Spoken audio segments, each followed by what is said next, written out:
మన గతి ఇంతేనా, మనకేమి నిష్కృతి లేదా,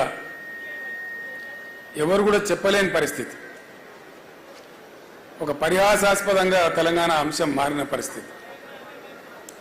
ఆ రోజు కరెక్ట్గా సిచ్యువేషన్ ఏంటంటే, ఎవరో కొంతమంది కొన్ని సందర్భాలలో తమ చిల్లర రాజకీయ అవసరాల కోసం తెలంగాణ ఉద్యమాన్ని ప్రారంభించడం, దాన్ని నెలలో 2 నెలలు 3 నెలలు 4 నెలలు నడిపి కాడెత్తేయడం, వేరే వాళ్ళకంటే కూడా తెలంగాణ వాళ్ళు కూడా తెలంగాణను హాస్యాస్పదం చేసేటువంటి స్థితికి నెట్టివేసినారు.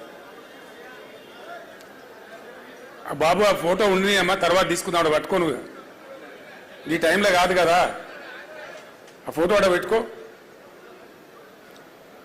4 ముచ్చట్లు మాట్లాడుకున్నాక పెట్టుకుందాం అదంతా. సో అట్లా ఎవ్వరు కూడా తెలంగాణ రాష్ట్రం వచ్చుడు కాదు, అసలు తెలంగాణ అంటే మాట్లాడుడే కష్టం.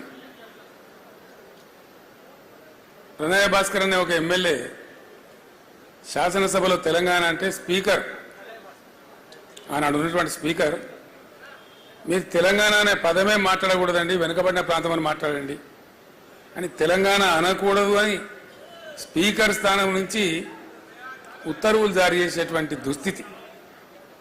అంటే ఎక్కడికి పోయింది తెలంగాణ? చాలా భయంకరం ఊహించుకుంటే. తెలంగాణ అనవద్దు అని శాసనసభలో స్వయంగా సభాపతి గారు చెప్తారు. So where was Telangana? Very dangerous situation. ప్రణయ భాస్కర్, వినయ్ భాస్కర్ వాళ్ళ అన్న, నేను కరెక్ట్గా చెప్పిన, మీరే కరెక్ట్గా వినలే. సో చాలా దుర్భరమైన పరిస్థితి. ఎక్కడన్నా ఏదైనా సందర్భంలో 10 మంది కూర్చున్న చోట తెలంగాణ ముచ్చట పడితే క్యా లగాయ భయ్, క్యా దుకాన్ లగాయ, అంత ఈజీగా అంత పేలవం అయిపోయింది తెలంగాణ. ఎటువంటి బాధలంటే, ఆనాడున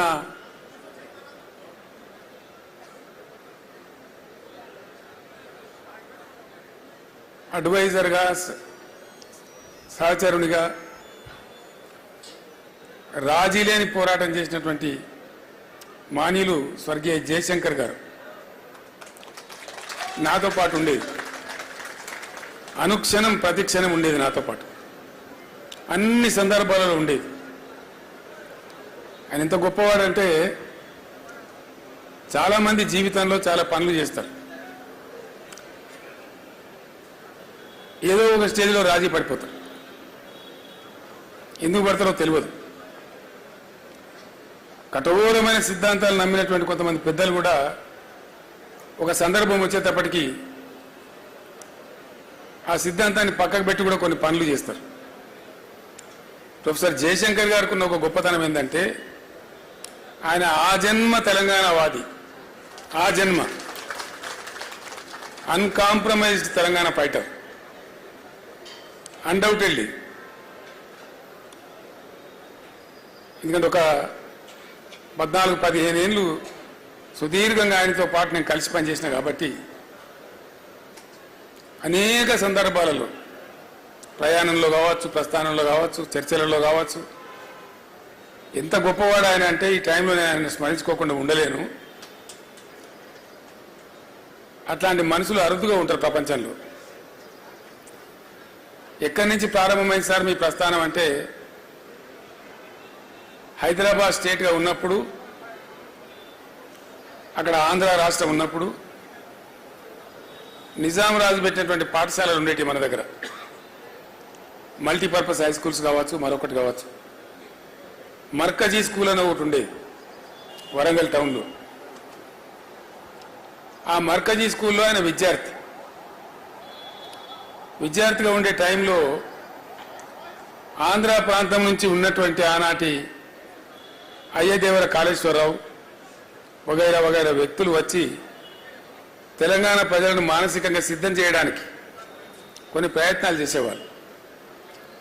దానిలో భాగంగా ఆయన వచ్చి,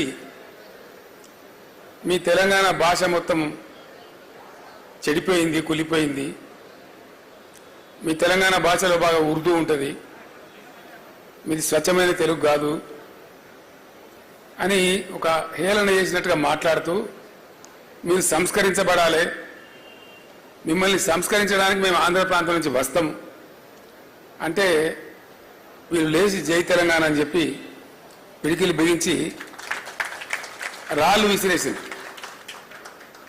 విసిరేస్తే మొట్టమొదటి లాఠీ చార్జ్ అక్కడ జరిగింది వరంగల్లో ఆ విద్యార్థుల మీద. అంతకుముందు కూడా ఖమ్మంలో కొంత జరిగింది, కానీ ఇది తెలంగాణ ఏర్పాటు అయిన తర్వాత ఖమ్మంలో జరిగింది. తెలంగాణ ఏర్పడక ముందు హైదరాబాద్ స్టేట్గా ఉన్నప్పుడు జరిగిన సంఘటన ఇది. అక్కడి నుంచి ఆయన ఏ రోజుకైనా సరే తెలంగాణ తన అస్తిత్వాన్ని కోల్పోకూడదు, తెలంగాణ తెలంగాణగానే ఉండాలి అని మనసులో పూర్తిగా బాగా సంకల్పం తీసుకొని ఆయన జీవితకాలం అంతా కూడా పనిచేసిండు. ఎట్లా చూస్తే అట్లా, ఆయనకి ఎంత చేతనైతే అట్లా. ఆనాడు ఉన్నటువంటి ముఖ్యమంత్రి బ్రహ్మానంద రెడ్డి గారు స్వయంగా పిలిచి బెదిరిస్తే కూడా నేను ఊసి చేస్తామంటే చేయండి సార్, మీ చేతిలో అధికారం ఉంది, నేను మాత్రం తెలంగాణ పందా వీడే ప్రశ్నే లేదు అని చెప్పి నిలబడ్డ దీశాలి. అట్లా ఇంక అనేక సందర్భాలు, అనేక బెదిరింపులు, అనేక ఇది. ఒక తీయటి అనుభవం ఏంటంటే వారితోని వారు ఎంత అన్కాంప్రమైజ్డ్, ఎంత రాజీ లేని పోరాట పంద ఉన్న వ్యక్తి అంటే, సరే జరిగింది, జరుగుతూ వచ్చింది, చరిత్ర అంతా జరిగింది, విలీనమైంది. విలీనం టైంలో సిటీ కాలేజ్ దగ్గర